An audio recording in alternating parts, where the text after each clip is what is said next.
Picture yourself in this situation. Come on, turn the radio on. It's Friday night and I won't be long. Gotta do my hair, put my makeup on. It's Friday night and I won't be long till I hit the guns down, hit the guns down. I got all I need.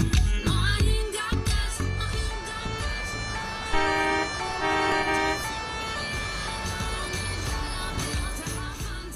Did you hear the police siren before? Like for this driver, in-car noises or hearing impairment can prevent you from hearing a critical sound, whether it is an emergency siren, someone horning, or even police whistle. Audio is an important cue for driving. We propose a smart system to enhance critical sounds. It requires at least one external and one internal microphones with processing unit and an HMI. Our idea is to identify in real time the critical sounds in the signal of the external microphones through continuous sound recognition with machine learning.